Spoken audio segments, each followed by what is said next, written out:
parece que ya se ve el inicio de la primera diapositiva. Como bien indicaba GU hace unos momentos, este convenio, esta alianza estratégica, me atrevería a decir, que ya tiene, pues, más allá de un lustro, ya el próximo año cumpliremos 7 años de esta colaboración entre la empresa Holcim México con la Facultad de Arquitectura de la UNAM. Nos ha dado y brindado la oportunidad a nosotros como profesores, como profesionistas de la construcción, en interactuar de una manera distinta con los que hacen posible la arquitectura, con los trabajadores de la construcción, con los que día a día, a través de la semana, ejecutan esto que pudiera considerarse sueños y que los vuelven realidad.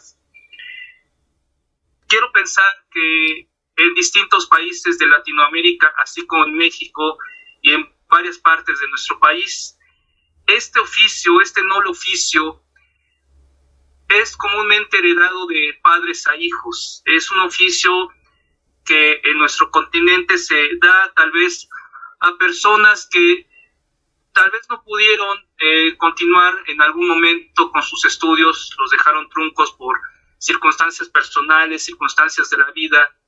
Un oficio muy demandante físicamente, pero a la vez muy noble.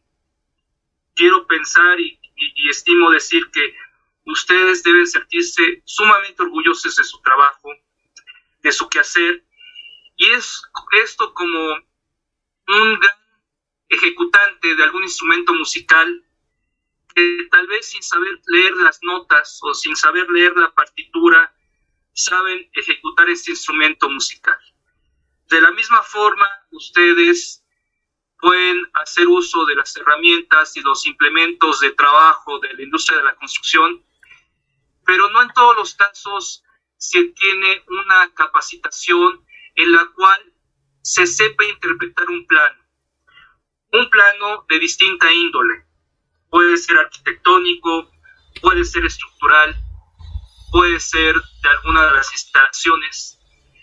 Y así ha sido conformado esta serie de cursos en los cuales primero iniciaré yo. Tengo la gran fortuna y la gran oportunidad de ser el que abre esta serie de cursos en línea ya a nivel masivo. Posterior a ello, otros compañeros, considero yo mucho más capacitados que un servidor, darán paso a los cursos de lectura de planos estructurales y de albañilería acabados y de las diversas instalaciones básicas como son la hidráulica, la sanitaria y la eléctrica, que tal vez algunos asistentes de otros países la conozcan como fontanería. Este es el directorio de nuestra universidad, la Universidad de la Nación, la Universidad Nacional Autónoma de México, de la cual pues me ha brindado todo, me ha brindado una formación profesional, una formación académica, me ha brindado un trabajo, pero más allá de eso me ha brindado amigos y me ha brindado la oportunidad de realizarme como persona. Está el rector, el doctor Enrique Graue, como ya lo mencionó el maestro GU, el doctor Juan Ignacio del Cueto, el Nobel director de nuestra facultad, el maestro Armando Carranco, jefe de la División de Educación Continua, la arquitecta Midori Endo, coordinadora de cursos y de actualización docente, el maestro Geo Aguilar, coordinador de estos cursos de lectura e interpretación de planos para albañiles, por nombrarlo de alguna manera, pero en extenso para trabajadores y participantes de la industria de la construcción, y un servidor, Fernando Flores.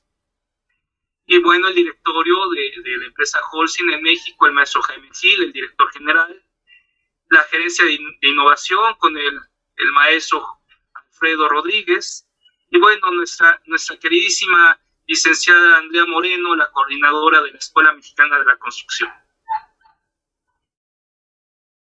El contenido de esta plática versará sobre aspectos básicos que debemos considerar, que debemos saber, que debemos ser conscientes con respecto a una lectura básica de un plano arquitectónico, unas definiciones generales como, pues, qué es el dibujo, qué es la arquitectura y qué es el dibujo arquitectónico. Tal vez los dos primeros, algo difícil de definir en una plática de hora y media, de 2 horas, ¿no? Podría darse una clase, un debate mucho más extenso, pero bueno, tenemos un tiempo acotado y trataremos de ceñirnos a este tiempo. ¿Qué características debe de tener este dibujo arquitectónico? Algunos ejemplos del mismo aplicados a una planta, y ya en esencia y entrando al oficio del constructor, que es un plano. ¿Qué información debe de tener este plano arquitectónico? Desde México, ¿qué entidades gubernamentales y académicas tienen sus normas de dibujo? ¿Qué es una planta arquitectónica? ¿Qué son los geometrales? Y los geometrales aplicados a un edificio histórico, en este caso el exconvento de Valvanera en el centro histórico de la Ciudad de México, que es un homenaje a dos arquitectos, a 2 doctores en arquitectura que fueron mis profesores, como me atreví a decir, como unos padres para mí en la licenciatura, el doctor Enrique Taracena, el cual me brindó la oportunidad de trabajar y aprender en su despacho, ya fallecido, y el doctor Francisco González Cárdenas, mi profesor en la maestría, que me inculcó este amor por los edificios históricos y que lamentablemente también ya ha fallecido. Y continuamos con estos ejemplos de qué es una fachada arquitectónica, qué son los cortes, y finalizamos esta exposición con una idea básica de la perspectiva. Sin más preámbulo, vamos a la exposición. Bueno, el objetivo es de que todos ustedes adquieran conocimientos mínimos básicos para acceder ya al curso en extenso de lectura e interpretación de planos arquitectónicos de la Escuela Mexicana de la Construcción, pues a través de nuestra División de Educación Continua de la Facultad de Arquitectura de la UNAM. Le pediría en su momento a la licenciada Andrea Moreno que me indicase cómo vamos con el tiempo. Creo que vamos bien. Sí, gracias, Andrea. Aquí vemos pues la definición básica, que es el dibujo, ¿no? Pues según el Real Diccionario de la Lengua Española, es el arte de dibujar, es la proporción que debe tener en sus partes y medidas la figura del objeto que se dibuja o pinta, delineación o imagen dibujada, y en los encajes, bordados o tejidos, figura y disposición que los adornan. Y encontramos en la parte derecha de la diapositiva, revisando algunos documentos para preparar esta exposición, esto que ya prácticamente lo iba a desechar, que es un dibujo que hice hace mucho tiempo, cuando era un infante, mi primera infancia, a los 5 años de edad, en el jardín de niños, y ahí abajo en la imagen se menciono dibujo infantil de casa habitación, crayón sobre cera, crayón sobre papel. Y bueno, esto fue en el año 1982. ¿Por qué lo expongo? Cuando cada uno de nosotros ingresamos a la primera instrucción de alguna escuela, en nuestra primera infancia, comúnmente la educadora, la maestra nos dice, nos solicita: dibuja dónde vives, dibuja tu casa, dibuja tu vivienda.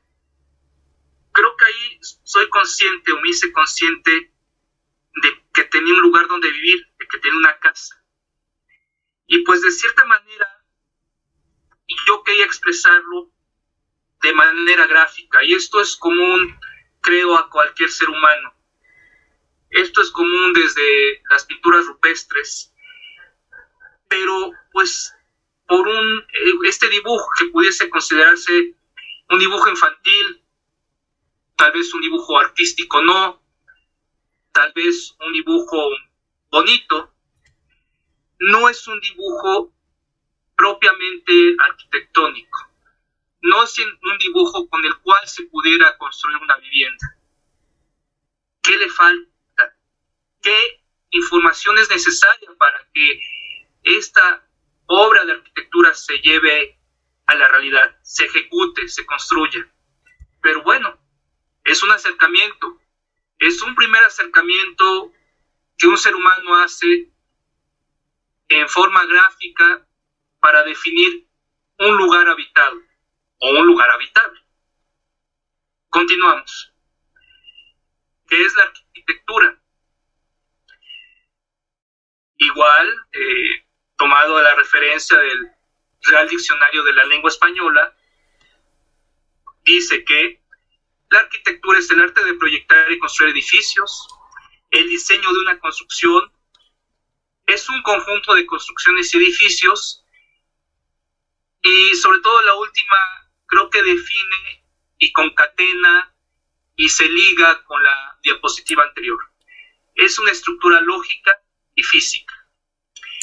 Y aquí ilustro o trato de ilustrar estas definiciones con un dibujo que también hice ya no hace tantos años, en el 2003, de la Catedral de San Paul en Londres, a lápiz sobre papel de algodón, en la cual me fue solicitado en ese momento por un profesor muy joven en su momento, que recientemente había hecho su doctorado, el profesor Juan Ignacio del Cueto.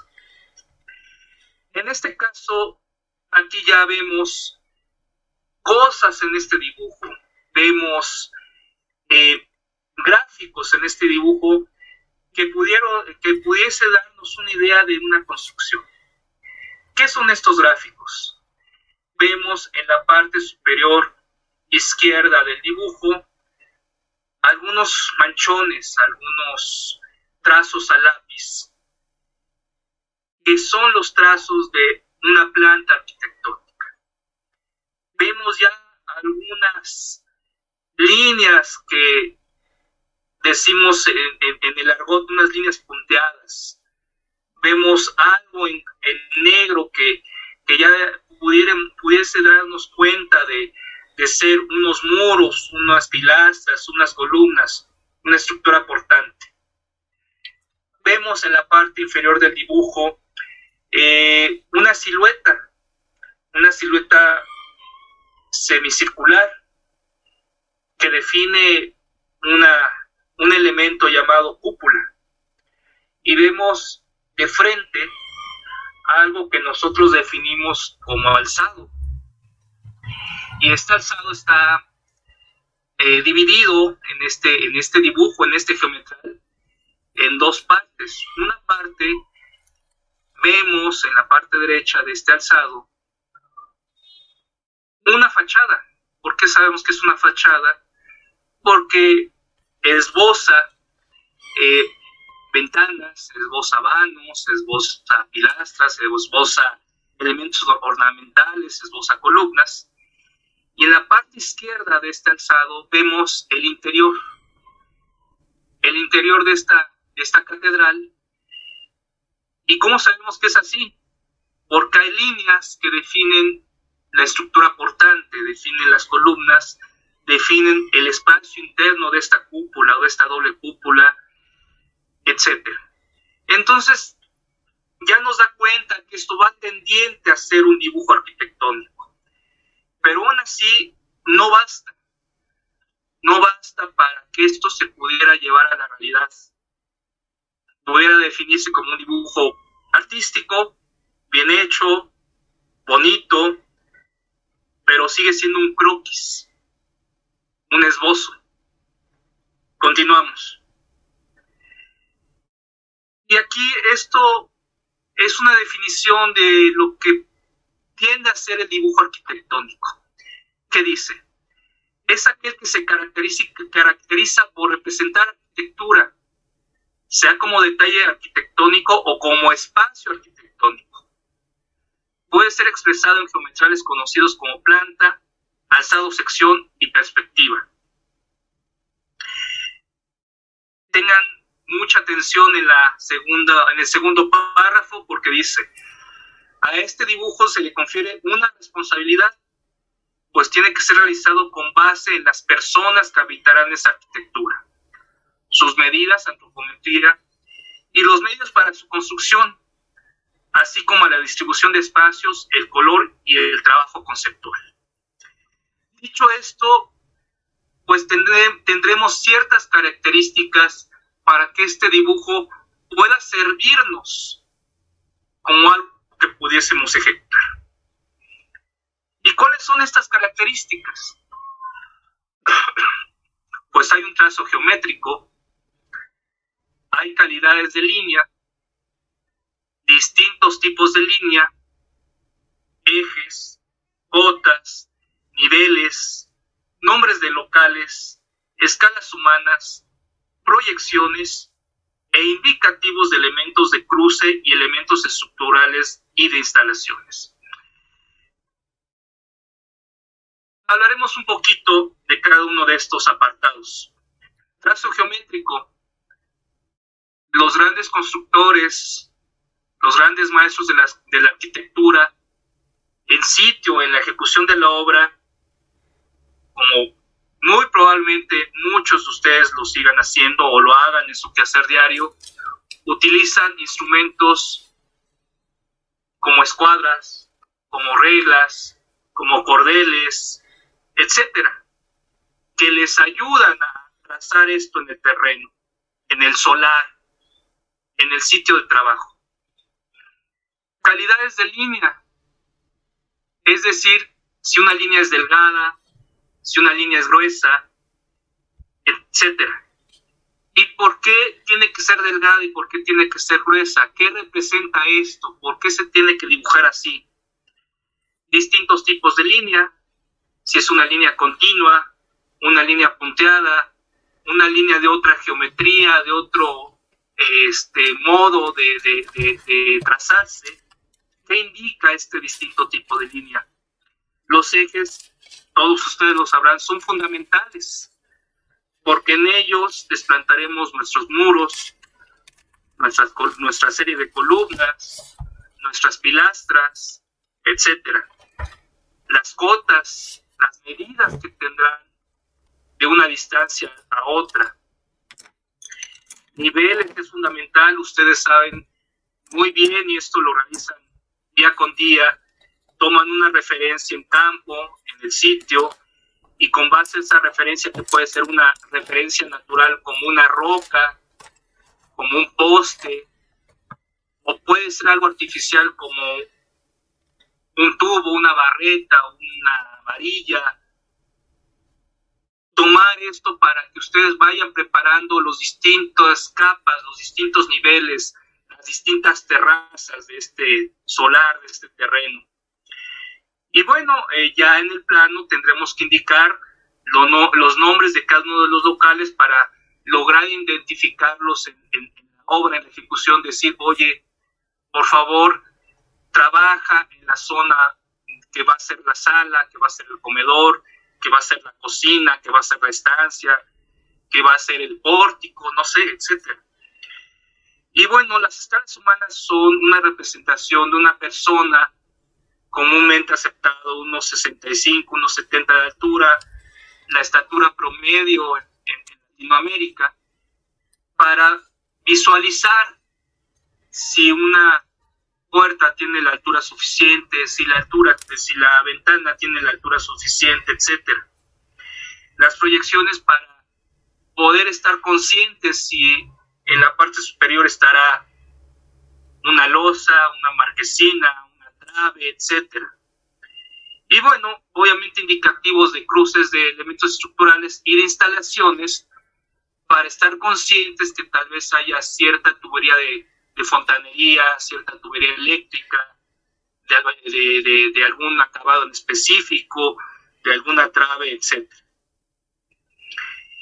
bueno, aquí esto, como pueden ver ustedes, ya tiende a ser un dibujo técnico con todo lo que hemos mencionado, ¿no? Ya podemos distinguir en la parte superior de este dibujo los elementos llamados ejes y los elementos llamados cotas o medidas. Distinguimos en la parte izquierda también los ejes con sus respectivas cotas. Vemos que ya hay líneas de distinto grosor, es decir, de distinta calidad. Vemos que ya cada local tiene un nombre.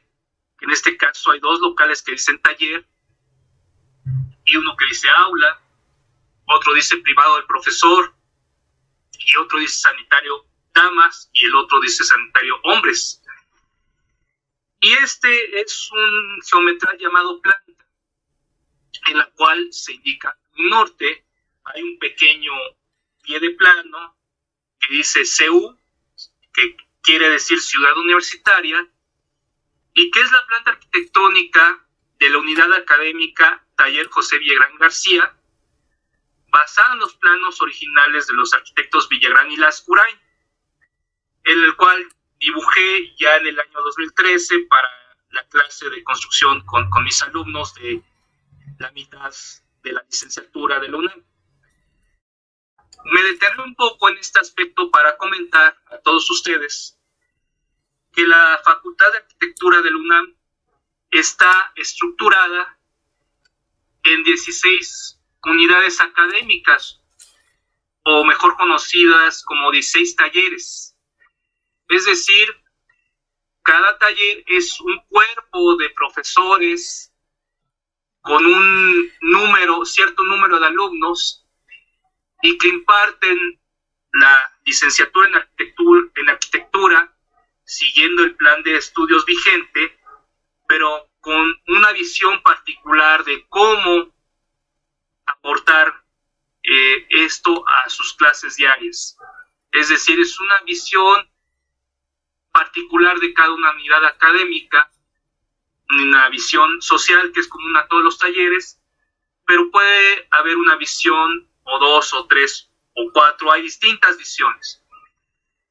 Cada uno de estos talleres tiene su propio espacio físico. Dos talleres comúnmente comparten un edificio, un inmueble, y los inmuebles son de esta manera. La planta de estos inmuebles son de esta manera. Recordemos que la Facultad de Arquitectura de la universidad fue construida a mediados del siglo pasado, de 1950 al 52, 53, y que la Facultad de Arquitectura fue diseñada y ejecutada, construida por el arquitecto Villagrán, y uno de estos talleres lleva su nombre, en honor a este arquitecto. Podemos distinguir en esta planta arquitectónica lo que en su momento fue parte del movimiento moderno, esta tendencia de mediados del siglo XX, en la cual se ven la verdad de los materiales, se ven las estructuras, se ven los materiales desnudos cuáles son. Poco a poco, con el incremento de la matrícula, el incremento de alumnos, se han ido adecuando, modificando estos espacios en cuanto a su mobiliario, pero en gran parte se preservan muy parecidos desde hace 70 años. Y aquí podemos distinguir ya ciertos aspectos que nos definen el dibujo, como las columnas, los muros, las ventanas, las propias mesas del taller, los muebles sanitarios, las escaleras, etc. Y bueno, ¿qué medidas tiene un plano arquitectónico? Sabemos todos nosotros que a nivel doméstico, a nivel casero, en distintas partes de México y de otros países, es común tal vez tener una pequeña impresora, un pequeño multifuncional. Y en México la medida más común es tener una hoja de papel que nosotros en México decimos tamaño carta, que tiene 21 por 28 centímetros. Esto en la normatividad se le nombra ISO A4, entre paréntesis CAR.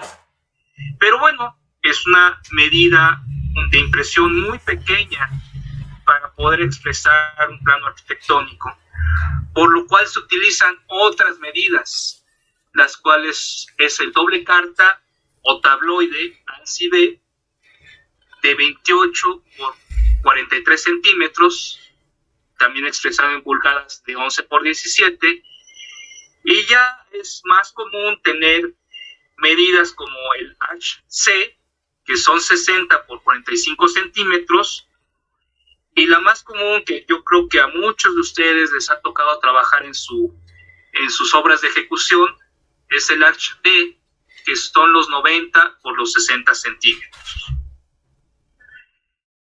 Y bueno, ya sabemos qué conlleva un plano arquitectónico, qué conlleva un geometral llamado planta, pero ¿cuál es la información básica que debe de tener este plano?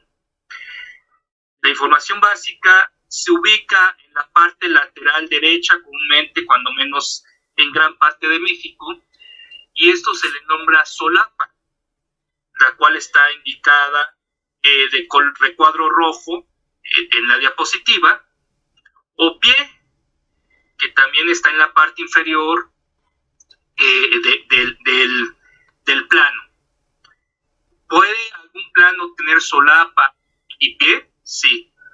¿O puede tener solamente solapa? Sí. ¿O puede tener solamente pie? Sí. Lo que no es aceptado es que no tenga alguno de estos componentes. ¿Y qué información básica debe tener este apartado, sea la solapa o sea el pie? Pues se debe indicar el norte geográfico de la ubicación de la construcción, y esto nos sirve para conocer la incidencia solar, conocer vientos dominantes, aspectos que estarán directamente involucrados con la obra arquitectónica. Debe dibujarse un croquis de localización, pues para conocer cómo acceder a la obra, para términos legales, etc. Obviamente el nombre del proyecto, si es una casa habitación, si es una escuela, si es un hospital, etc. El área de desplante es muy importante para conocer y de cuánto se dispone de terreno y de ese terreno cuánto vamos a ocupar en movimiento de trabajo y movimiento de tierra, etcétera. El área construida total, es decir, de todos los niveles, de todos los pisos, cuál va a ser el volumen total de la construcción. Una escala gráfica siempre es sano para, pues si ustedes no tienen en el sitio un implemento de trabajo que le nombramos escalímetro, que nos ayuda a medir las distintas escalas del plano, pues con esta escala gráfica y con un papel, un escantillón, poder de cierta manera medir los espacios en el plano. El nombre del propietario, muy importante para términos legales, el nombre del proyectista, del arquitecto, del ingeniero proyectista, obviamente la dirección del proyecto, la fecha de realización, porque en muchos casos no coincide la fecha de realización con la fecha de ejecución. ¿Por qué? Por cuestiones de allegarse de recursos económicos para poder ejecutar esta obra, ¿no? Una escala, es decir, a cuál escala está impresa o está dibujada esta planta o este alzado. Y muy importante la nomenclatura del plano, a qué se refiere. A, si es arquitectónico, C, si es constructivo, E, si es estructural, IH, si es instalación hidráulica, etc. Aquí en nuestro país, en México, posiblemente, y esto lo mencionamos para los amigos de América Latina que nos acompañan, ustedes tendrán en su mente qué instancias gubernamentales hay en cada uno de sus países que normen estas características que el dibujo arquitectónico debe tener. En México hay distintas entidades gubernamentales a nivel nacional, a nivel federal, que conllevan o tienen ejecución de obra pública, y las cuales tienen su propia normatividad de dibujo, siempre atendiendo a los principios básicos que hemos mencionado, es decir, calidades de línea, ejes, cotas, niveles, etc. Entre ellas tenemos a Petróleos Mexicanos, Pemex, Secretaría de Desarrollo Agrícola, Territorial y Urbano, SEDATU, estos dos para términos de proyectos, uno petroleros y dos de índole social y urbano. El Instituto Mexicano del Seguro Social, IMSS, y el Instituto de Seguridad y Servicios Sociales de los Trabajadores del Estado, ISSSTE, ambos para cuestiones hospitalarias y de atención a la niñez y a la maternidad. El Infonavit y el FOBISTE para cuestiones de vivienda de interés social.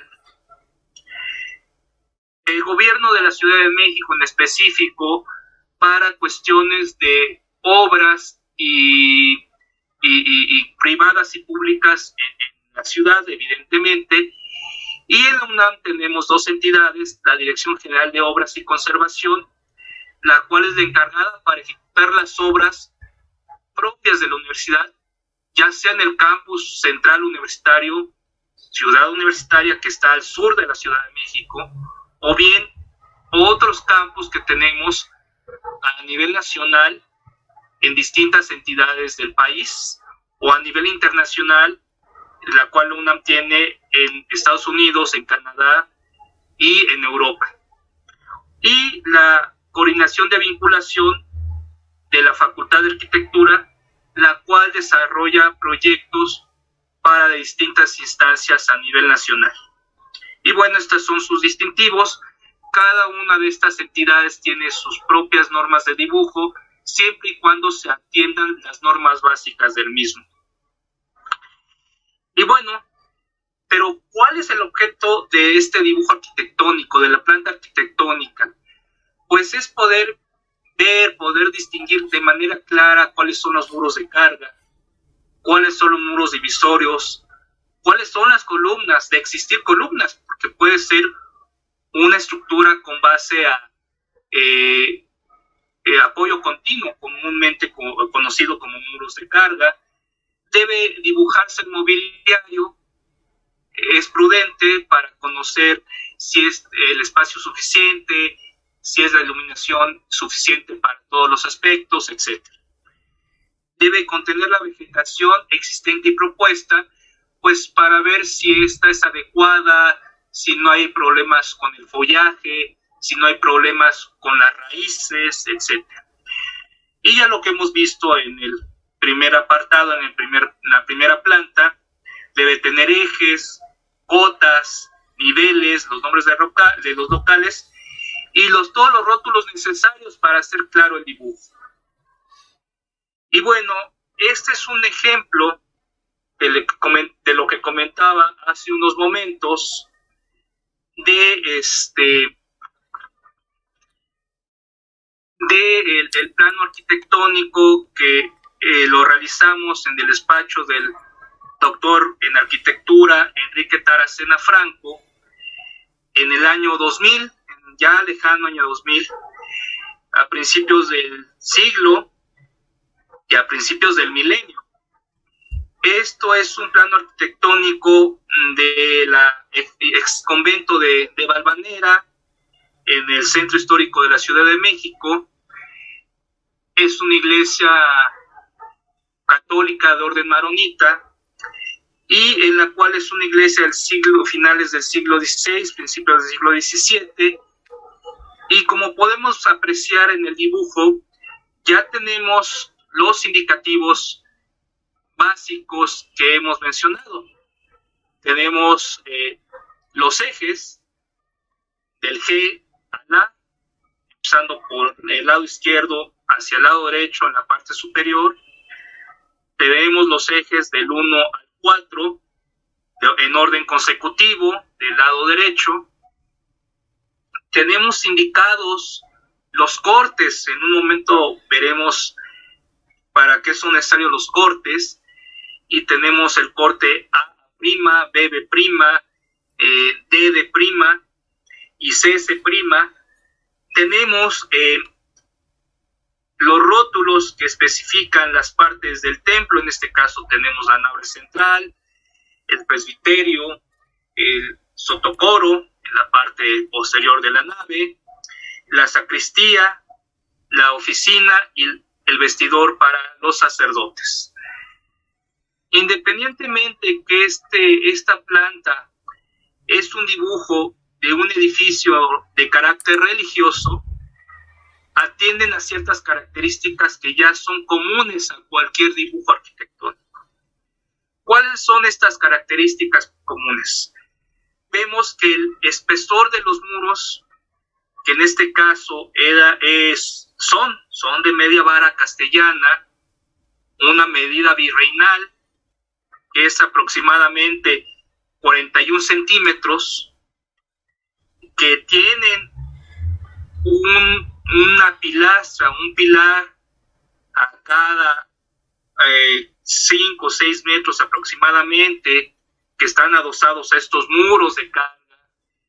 Ya esto hace énfasis, o se hace énfasis de ello por medio de una calidad de línea, que podemos decir que es una línea gruesa, es una línea enfática. Vemos también que estos muros, que son los muros de vestigio, o los muros originales, están achurados, es decir, están rellenos, digámoslo así, con una serie de líneas, con una calidad muy tenue, muy delgaditas, que pesan poco visualmente en el dibujo. ¿Por qué es esto? Porque esto nos facilita o nos ayuda para distinguir si en un futuro se construyese un muro que obviamente no es original a la construcción, pues lo definiríamos tal vez por su espesor, por su calidad de línea, y porque este nuevo muro no tendría por qué ser achurado, es decir, relleno. También es importante enfatizar que cuando menos en México, lo enfatizo porque posiblemente los amigos de otros países, en su país respectivo, sí hay una normatividad nacional que dicte de cierta manera algunos aspectos que en México no. ¿Qué aspectos me estoy haciendo referencia? En México no es obligatorio que los ejes forzosamente inicien del A al G, o que los ejes estén en la parte superior con letra y en la parte lateral con número, o viceversa.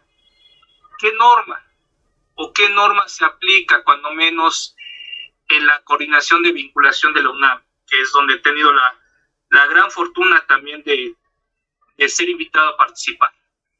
Norma el hecho que donde haya más ejes, hayan números, y donde haya letras, sean el menor número de ejes. ¿Por qué difiere en este aspecto, en esta planta? Por cuestiones de dibujo histórico, que en México está, pues si no normado o regulado, sí supervisado por dos entidades. Estas entidades son el Instituto Nacional de Bellas Artes y Literatura, INVAL, que refiere y visualiza, supervisa las obras del año 1900 a 1950, movimiento moderno, y el INAH, el Instituto Nacional de Antropología e Historia, que verifica y supervisa las obras y la preservación y conservación y restauración de monumentos prehispánicos, precoloniales, de las distintas culturas originarias en México hasta 1899, hasta el México independiente, previo a la Revolución Mexicana efectuada en 1910.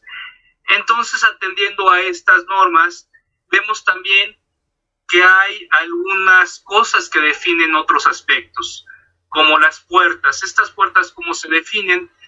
Por este cuarto de círculo, o estos dos cuartos de círculo que están en el eje 3 y que están dos entradas, dos puertas al templo.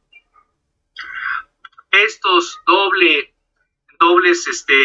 cuartos de círculos que van del presbiterio a la sacristía, o esto que define de la nave a la oficina, que es otro cuarto de círculo, que es otra puerta.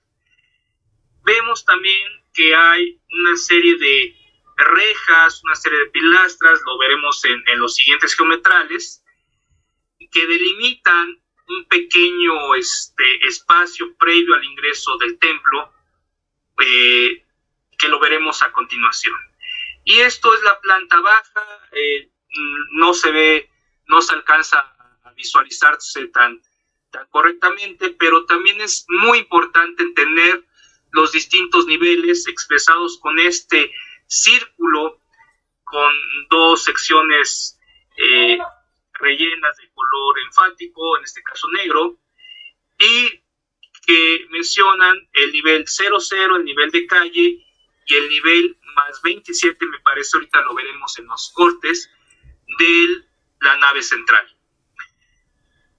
También otra cosa que quisiera hacer énfasis es de que tenemos, o cuando menos yo, cuando estudiaba la licenciatura, la carrera en arquitectura, tenía la falsa idea de que los planos arquitectónicos siempre se tenían que dibujar en color negro sobre papel blanco.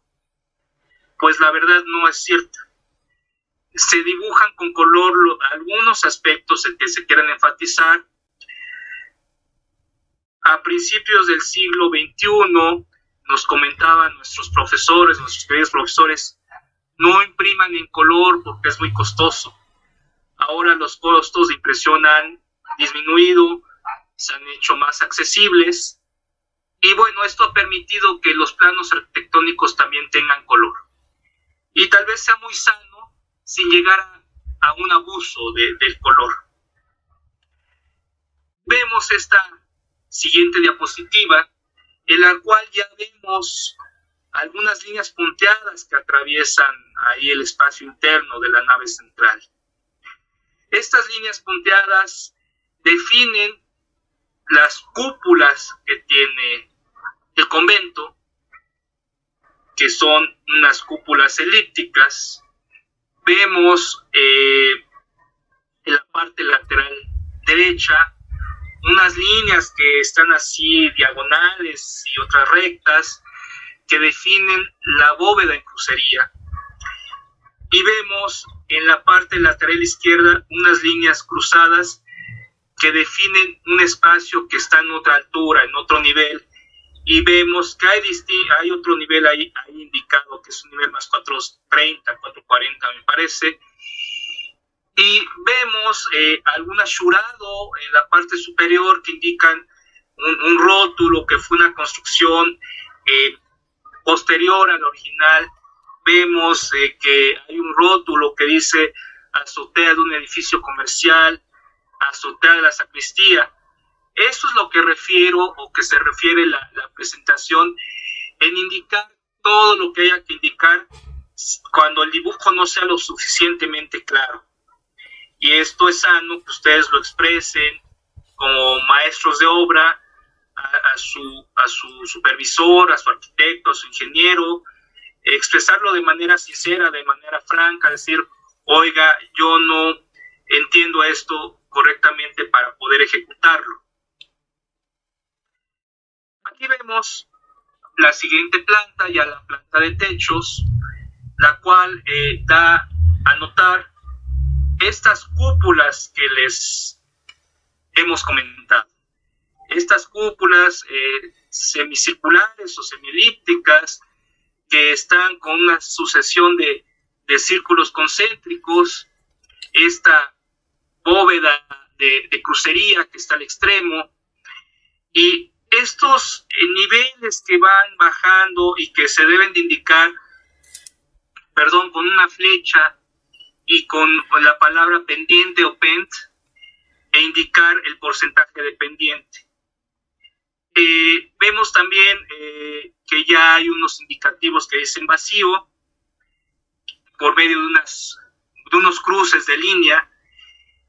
Vemos unas siglas que dicen BAP. ¿Qué es BAP? Cuando menos en México, bajadas de aguas pluviales. Y vemos los mismos ejes, las cotas, distintos niveles, indicamos los cortes se deben de indicar en todas las plantas. También siempre es cuál es la normatividad o cuál es la norma o cuál es lo aceptado para poder indicar un corte. Se colocan donde más haga falta, donde más confusa pueda parecer la información, donde más detalles se tenga que expresar. Asimismo, estamos forzados a indicar de cierta manera los cortes, sí, pero se pueden indicar de distintas formas.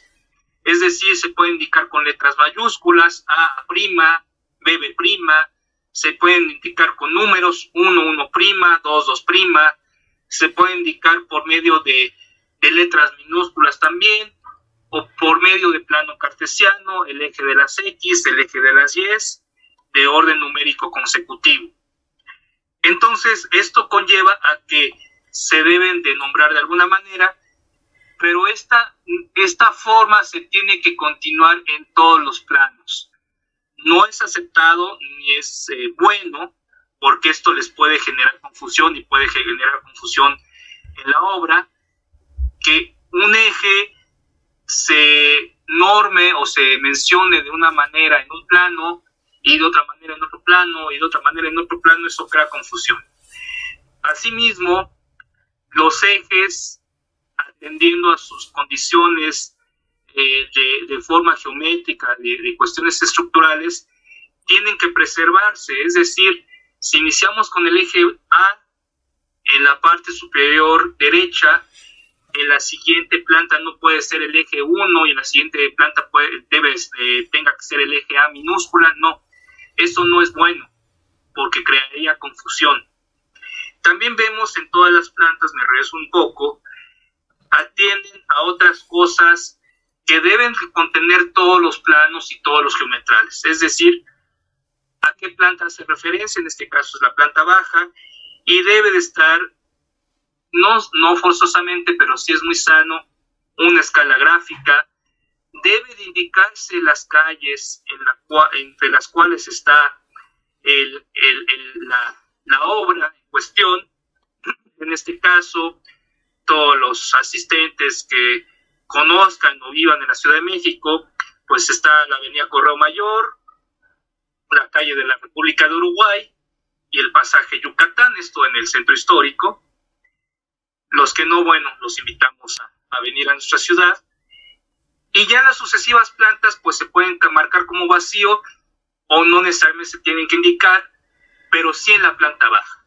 Seguimos con el siguiente geometral, la siguiente planta arquitectónica, la cual es la planta alta, y se indica también la escala gráfica.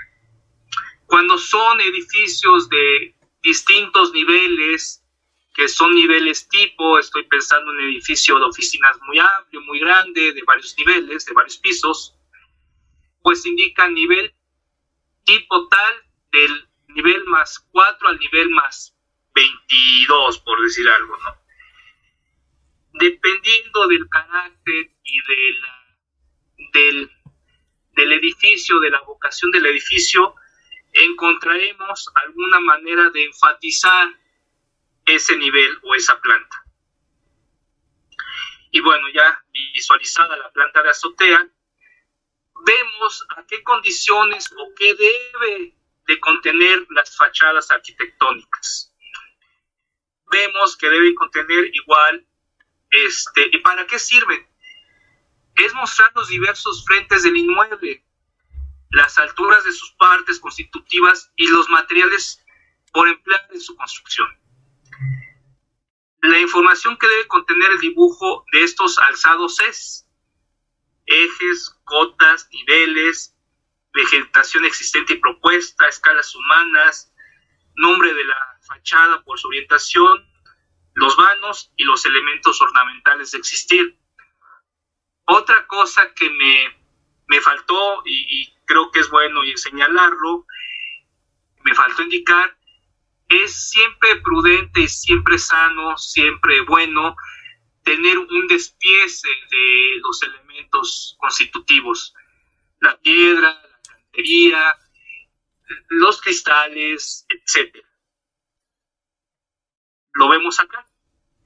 Esa es la fachada sur sobre Avenida República de Uruguay, y vemos, atendiendo a lo que se menciona en el apartado anterior, pues ya estos mismos ejes, estas mismas cotas, vemos los niveles, en este caso el lado izquierdo, el nivel 00, el nivel más 450, vemos los vanos, estos vanos que contienen algunas ventanas, contienen las puertas, vemos los elementos ornamentales, vemos las pilastras adosadas, vemos las bajadas de agua, las gárgolas, vemos los pináculos y vemos las columnas, las bóvedas y las cúpulas rebajadas, y vemos el campanario con el despiece de la cantería, así como el almohadillado a los costados del campanario.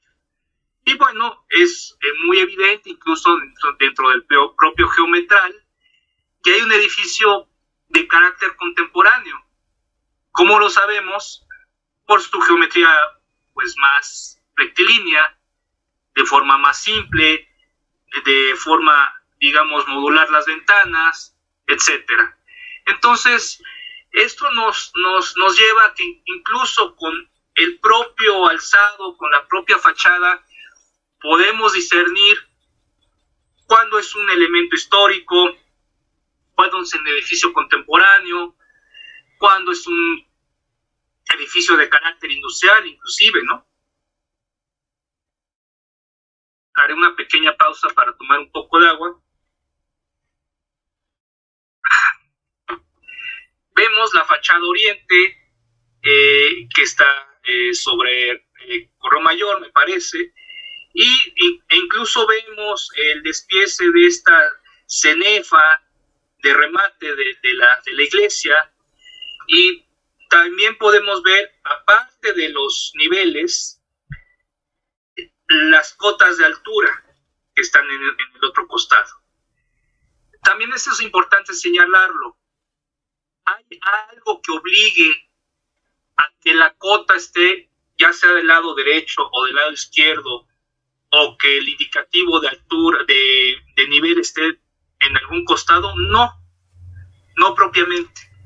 Lo que sí es sano es que contenga las dos informaciones. ¿Por qué? Porque posiblemente el inmueble esté soterrado en un nivel bajo el nivel de calle 00, y los niveles no expresen la altura precisa de los entrepisos.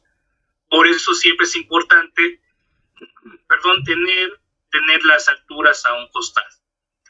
Y bueno, vemos como ya los ejes se especifica dependiendo de la fachada. Si aquí tenemos del eje A al eje G, y en la otra fachada tenemos, del eje 1 al eje 4,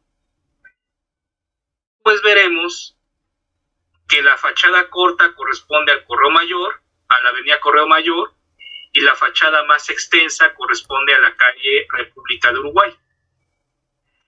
Esto se puede expresar los alzados ya sea por la orientación de la fachada o por la calle a la que dan.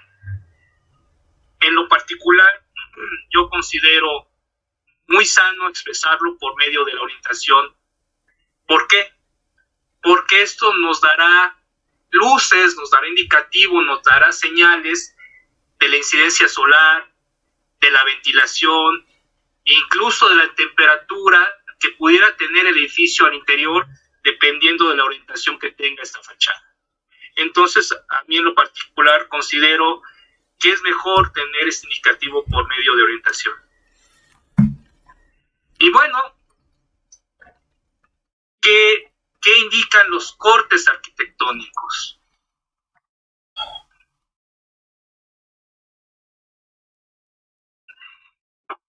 El objeto del dibujo de los cortes arquitectónicos es mostrar el sistema constructivo, muros o columnas portantes y sistemas de entrepiso del inmueble con vista hacia el interior, así como los distintos niveles de desplante. ¿Qué información debe contener? ¿Cuál es la información mínima básica que debe contener estos cortes? Pues los ejes, las cotas, los niveles, las escalas humanas, el nombre del corte, longitudinal o transversal, los vanos y los elementos ornamentales. Lo veremos a continuación. Aquí está el corte longitudinal A. También lo pudimos haber nombrado como A', o puede haberse nombrado de alguna otra manera. Y quiero que vean ustedes, todos ustedes, amables asistentes, cómo están los indicativos básicos que hemos mencionado: los ejes, las cotas, los niveles, las alturas, el nombre del local y los distintos niveles que son muy claros con esta línea que se le nombra línea de tierra. También se le conoce como línea base, que en este caso pudiera ser el nivel 00. Vemos 1, 2, 3, 4 escalones. Si son 15 centímetros de peralte cada escalón, tendremos el nivel 60, y aquí otros 3, otros 25, tendremos el nivel más 85.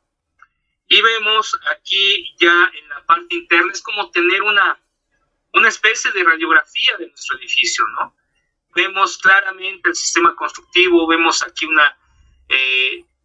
algunas cúpulas rebajadas con sus pechinas al fondo, con estas ventanas. Vemos estos pináculos que están en la parte posterior.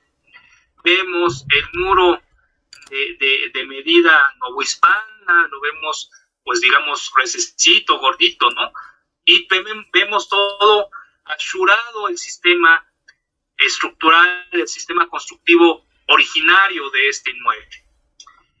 Asimismo, vemos en la parte interior unas pilastras que están adosadas como elementos ornamentales, y vemos ya los arcos portantes de la nave del templo y los locales como tal.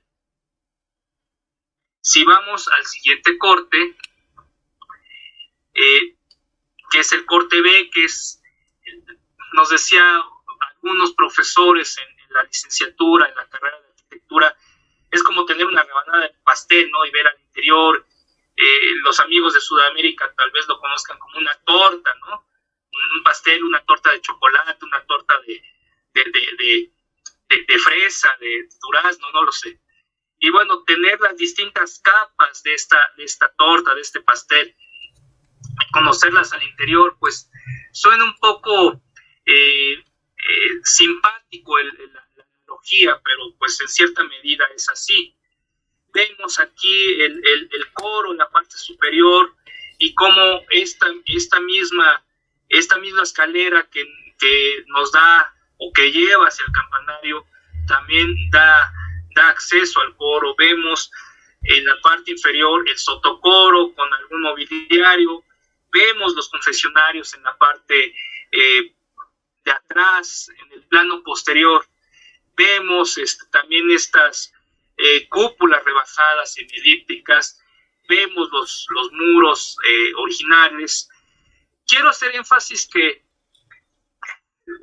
en alguna ocasión, en alguna plática entre profesores y ahí con un buen café, en la cafetería de nuestra facultad, comentábamos, bueno, y si ustedes pudieran resumir la licenciatura en 2 o 3 asignaturas y enseñar todo lo que se hubiese que enseñar en estas 2 o 3 asignaturas, ¿cuáles serían? Y bueno, muchos coincidimos que serían 2, geometría e historia de la arquitectura.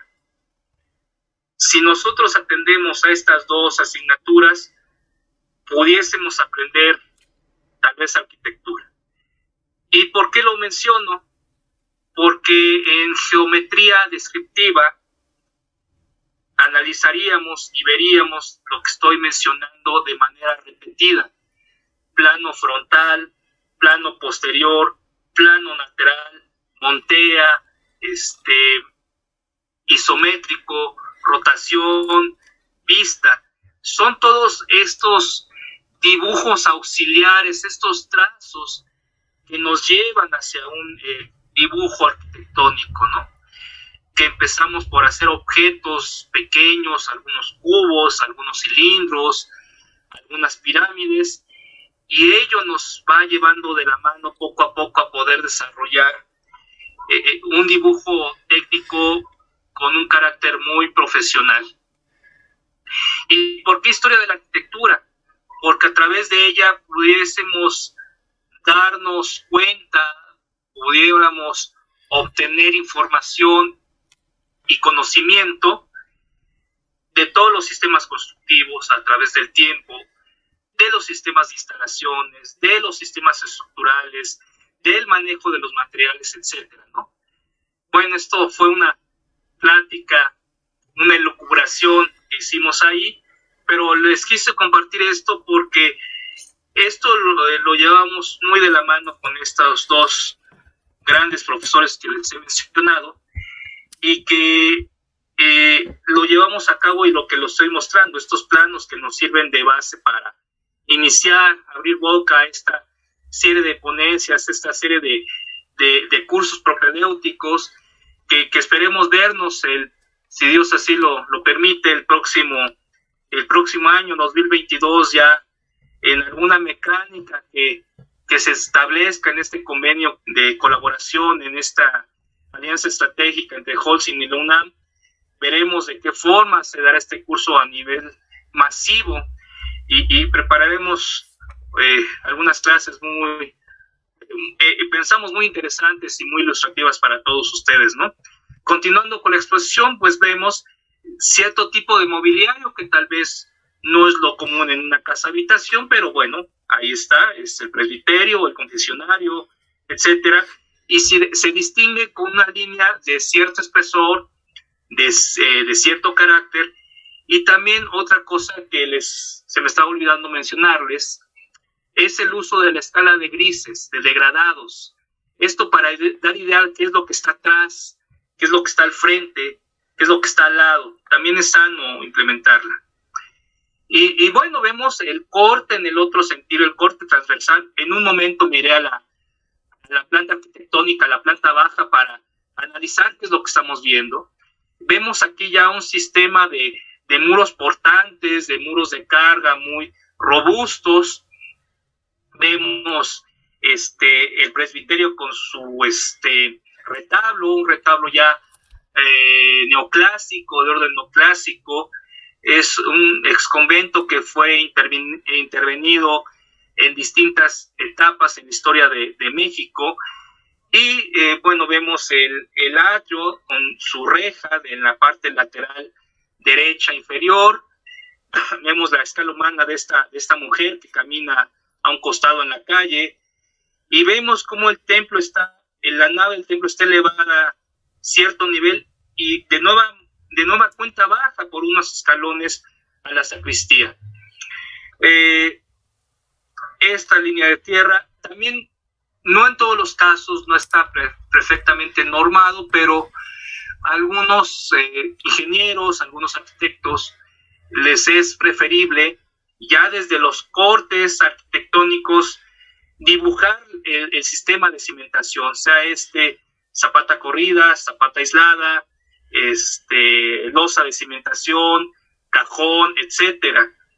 Ya en su momento, en la siguiente sesión de estos cursos en línea, de este curso propedéutico, el maestro Miguel Telles, que es el ponente de la lectura de planos estructurales, hará un mejor énfasis a lo que les menciono, ¿no? De estos sistemas de cimentación y el sistema portante.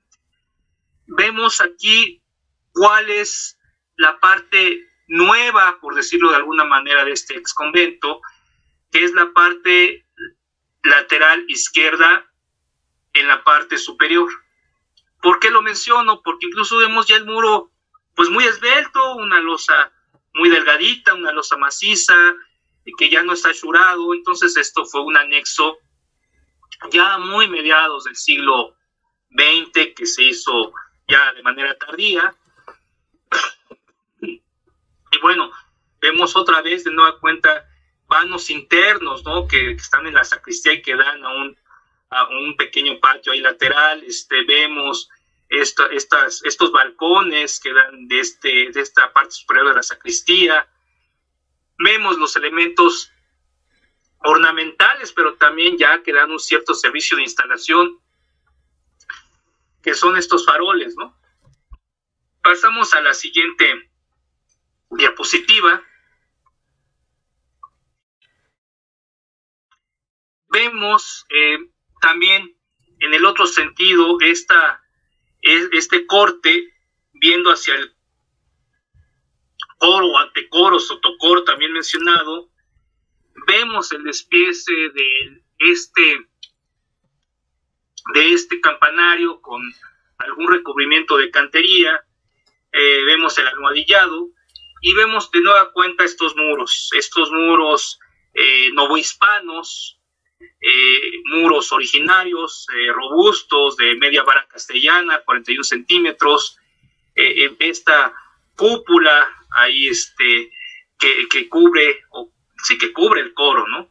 Y bueno, los elementos religiosos ornamentales, que es la cruz, etcétera, ¿no? Regresemos un momento a la planta y veamos si corresponden estos cortes indicados en la planta a cada uno de los cortes. Pongan por favor mucha atención en el corte A, vemos el presbiterio y vemos el sotocoro. Y si es así, miren, el sotocoro, antecoro y el presbiterio. Vemos el corte B, que es exactamente de manera espejeada. Vemos estas dos puertas de acceso y vemos también parte del presbiterio. Y si es así, miren, aquí yo me estaba confundiendo, no eran los confesionarios, son las puertas de acceso, incluso ya despiezadas, con este elemento que el doctor en arquitectura, estudioso de la arquitectura mexicana, virreinal, el doctor Gerardo Guizar, en algún momento nos hizo énfasis que eran llamados papamoscas, estas mamparas que anteceden a las puertas, ¿no? Entonces, bueno, se ve claramente que el corte corresponde al indicativo en planta. ¿Por qué hago mención de esto? Porque sí debe de estar, sí debe de existir esta correspondencia. Vemos el corte D, ya no, para no cansarlos mucho en este sentido, el corte D, vemos en la parte de atrás de la nave del templo.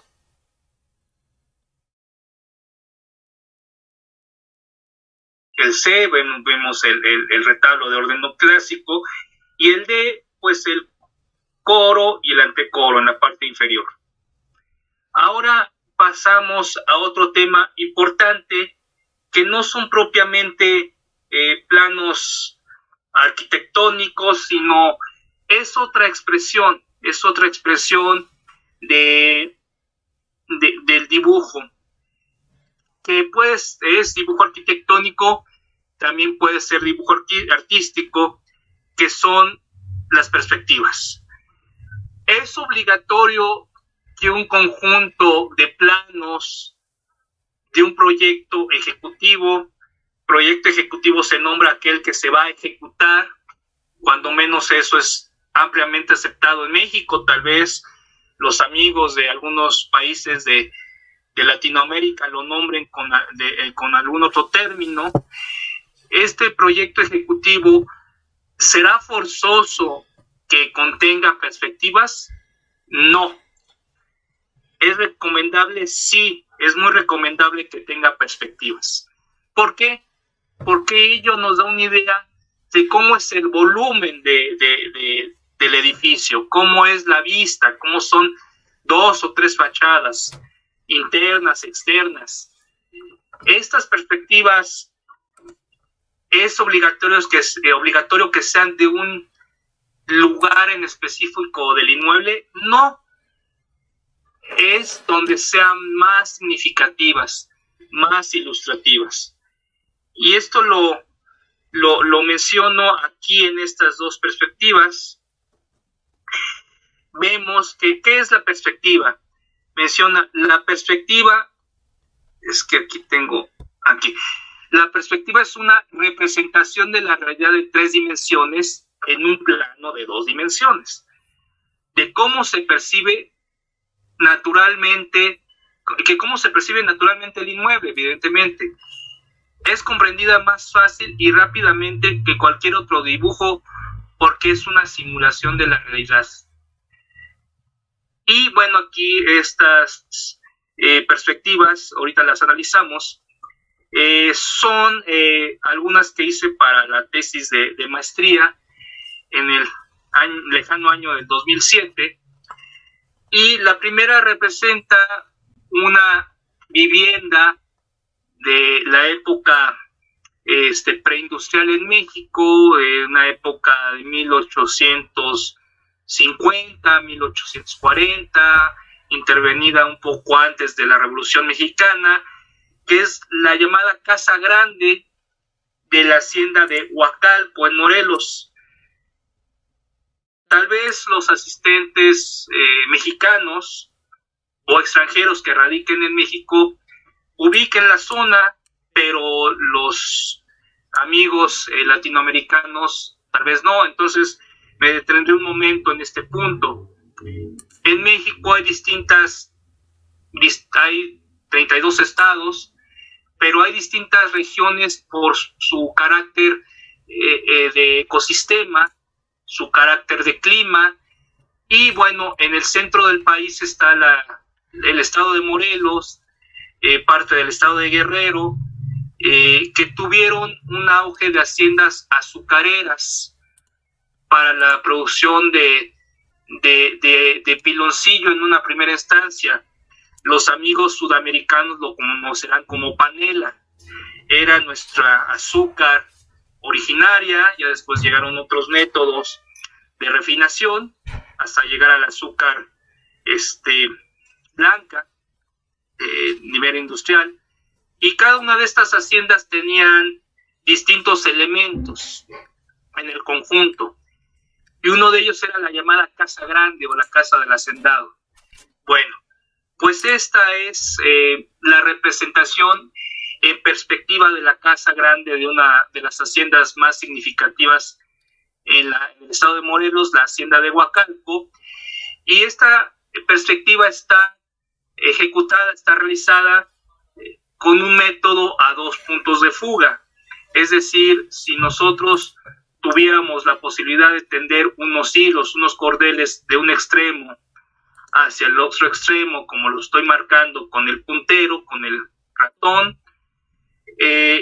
veremos que ahí llegan a un punto que es la línea de visión o la línea de los ojos, que está aproximadamente a 1.50 al nivel de los ojos de un ser humano latinoamericano en término promedio.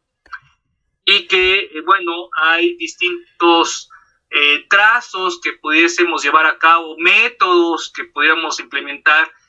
Está el método que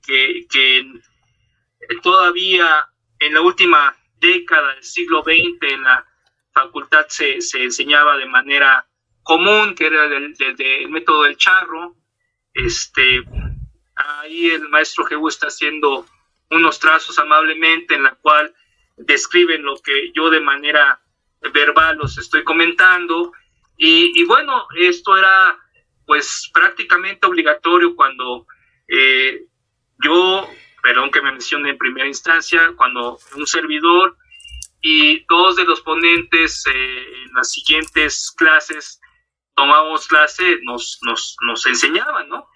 Y nos hacían desarrollarlo a mano alzada, como lo está haciendo en este momento el maestro Jehú, y con base en ello teníamos que obtener ciertas proporciones que las vemos en este pórtico de acceso a esta casa grande, ¿no?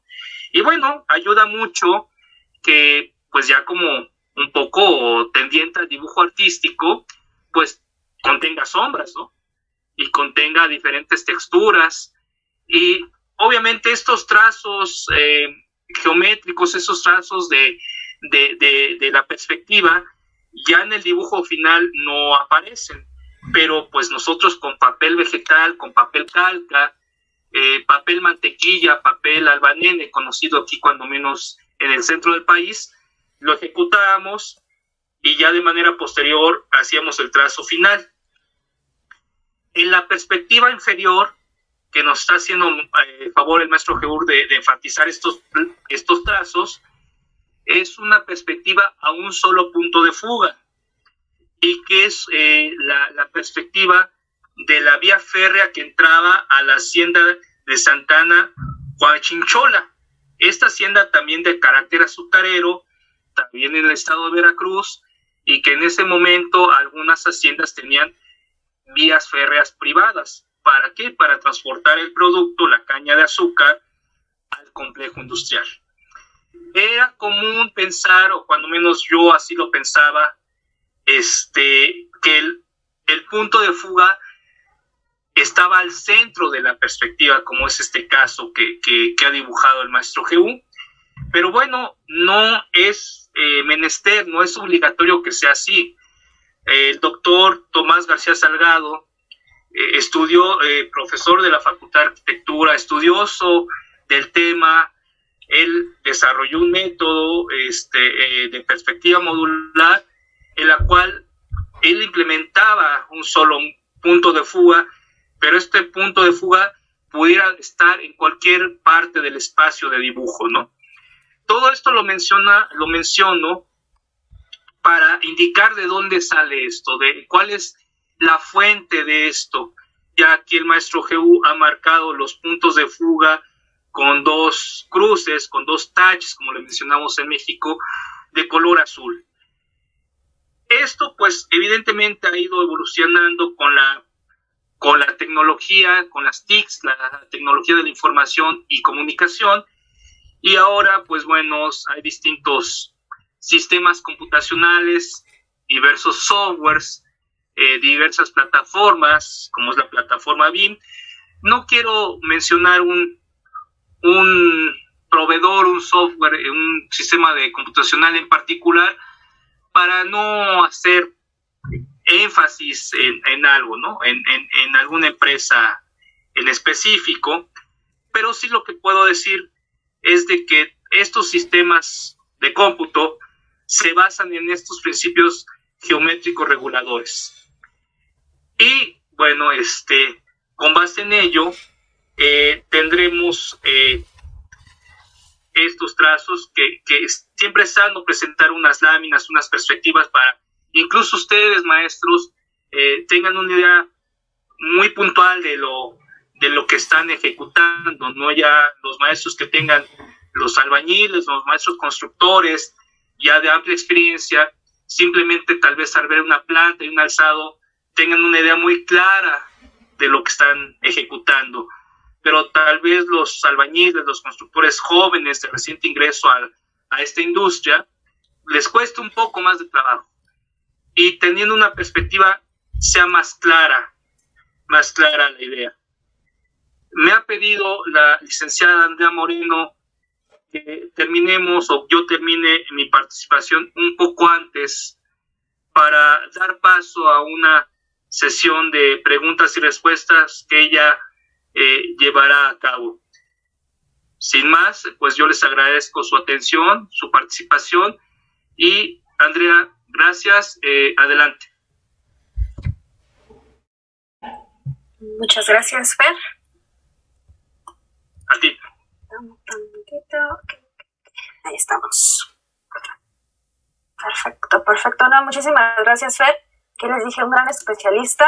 Y pues muy agradecida de todas formas, como comentabas, Fer. Esperemos, yo creo que sí, seguramente. El año que viene vamos a estar trabajando nuevamente pues con algún tema interesante que nos puedas aportar, justamente de arquitectónicos, estructurales. Ya veremos, pero pues estás aquí presente en el equipo de CLIP. Gracias, Andrea. A ti muchísimas gracias. Digo, antes de iniciar con las preguntas rápidamente, tenemos el formulario de asistencia. Pues por favor, nada más a las personas que faltan, recuerden que 4:30 terminamos la sesión y en cuanto terminamos la sesión, ese formulario quitamos el acceso. Entonces, por favor, a las personas que todavía no lo realizan, favor de hacerlo en estos 10 minutos que vamos a estar preguntando algo de lo que ustedes nos estuvieron aquí recabando en el formulario. Fíjate que estaban preguntando, Fer, acerca de los colores. Aquí tengo una pregunta de Juan Manuel Careo Martínez, del Estado de México, pero en sí varias preguntas acerca de por qué ocupar lápiz negro, por qué ocupar tipos de escala que se usan en escala de grises, perdona. Ok. Pues, ¿por qué lápiz negro? Pues, porque es el más común. Así, de simple es la respuesta. ¿Por qué negro sobre blanco? Porque el papel generalmente es de ese color, es blanco. ¿Por qué es lo más común? ¿Por qué es lo más accesible económicamente hablando? No necesariamente. Me acuerdo que una compañera de la generación le gustaba dibujar en un papel. El Estado de México, ¿cuántos tipos de planos existen, más o menos? Bueno, pues se pueden categorizar, pues los básicos evidentemente son los arquitectónicos, de hecho eso es muy nombrado ahí en la coordinación de vinculación. Oye, ¿para cuándo tienes el arquitectónico básico, el arquitectónico base, no? Entonces lo básico es plantas, cortes, fachadas, ¿no? Que fue lo que vimos, pero pues hay desde planos estructurales, que es cimentación, estructura, todos los detalles, y bueno, de ahí todas las instalaciones, o como mencionan algunos amigos, todas las ingenierías, ¿cuáles? Hidráulica, sanitaria, eléctrica, gas, aire acondicionado, domótica, etcétera, dependiendo de la complejidad del proyecto. Ok, perfecto. Y pregunta que tengo, Jesús Ulises Rodríguez, pregunta cuándo poner los ejes con letras y cuándo con números. Bueno, como lo mencionaba en la plática, cuando como recomendación donde se tengan más ejes, pues se ponen los números. Donde se tengan menos ejes, se ponen las letras. ¿Por qué? Porque, pues bueno, igual si son muchos ejes, estamos pensando en un edificio muy amplio, muy grande, pues igual se nos acaba el abecedario, ¿no? Y pues y en cambio los números, pues va a estar un poquito difícil que se nos acaben. Ok, perfecto. Y una última para ya dar como que los mensajes de cierre.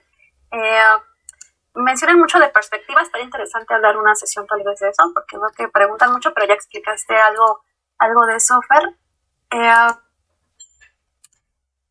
A ver, los colores también, tantos cortes también ya son repetitivos en esto, está bien. De aquí, como saben, vamos generando también series de curso de estas preguntas, de estas necesidades de saber. Bueno, pregunta aquí Eder Rivera acerca de dice, ¿cuántas proyecciones pueden dibujarse de un objeto?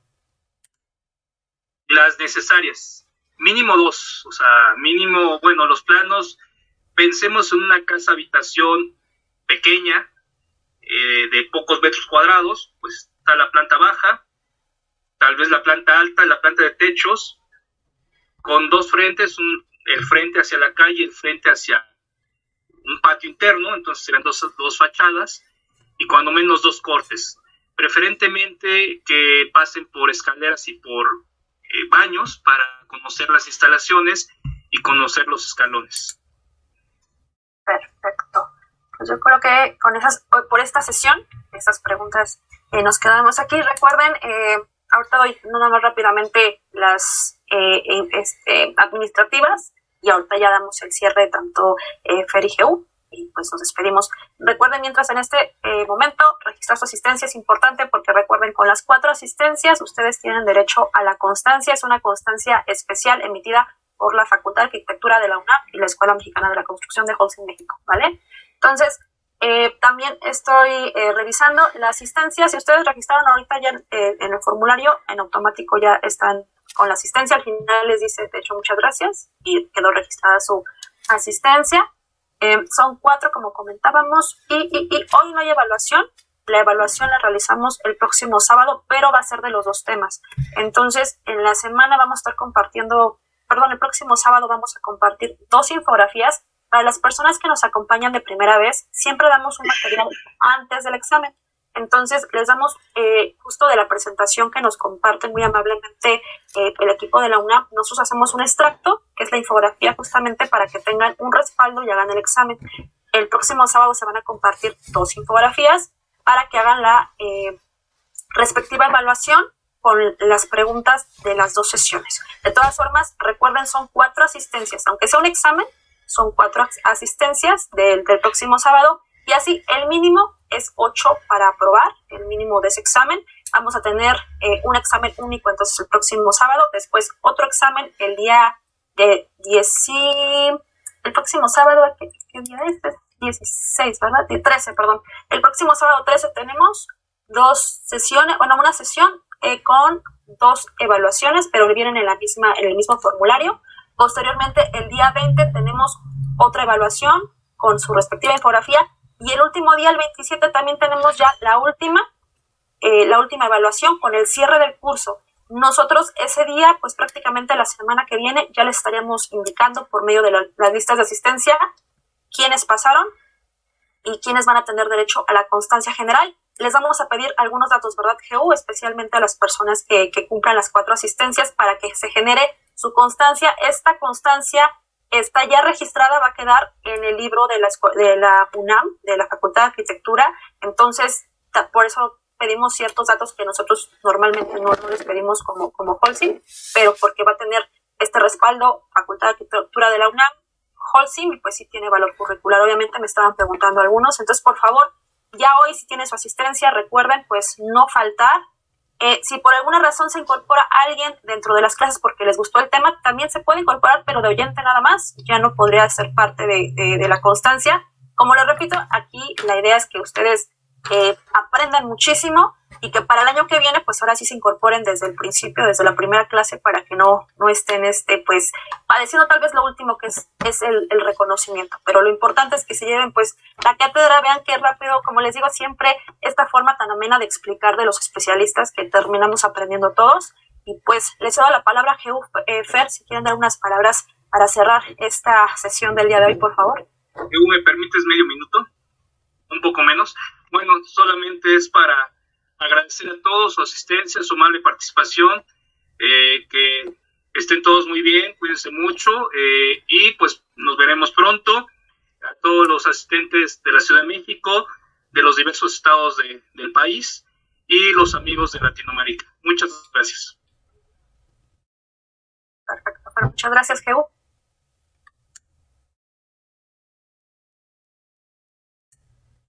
GU. Ahí estás.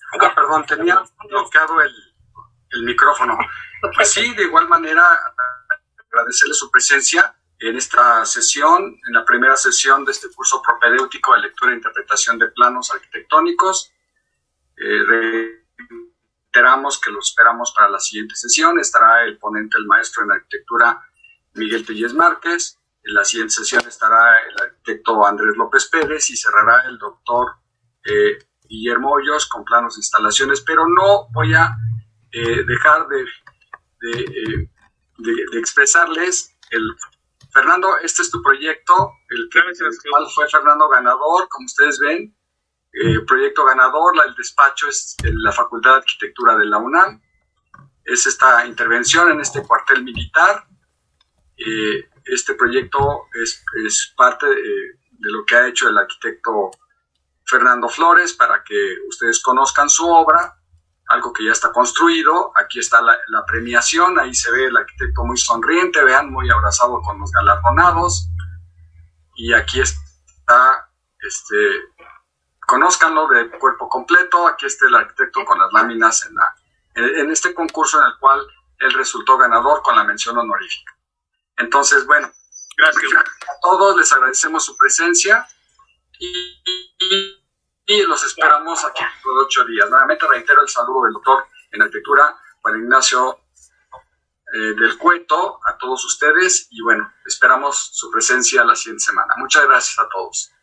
Bien, gracias a todos. Gracias, Fer. Y pues nos vemos el próximo sábado. Recuerden, la asistencia, lo pongo por última vez el formulario para que lo dejen abierto. De los otros temas de cursos pasados, recuerden los grupos de Telegram donde ya están inscritos de las generaciones pasadas. Ahí les vamos a llegar toda la información, tanto de constancias que tenemos ahí rezagadas, tanto de constancias que nos han entregado, toda la información en los grupos pertinentes, ¿vale? Ahorita ustedes disfruten, enfóquense, como siempre les digo, en el curso que está activo.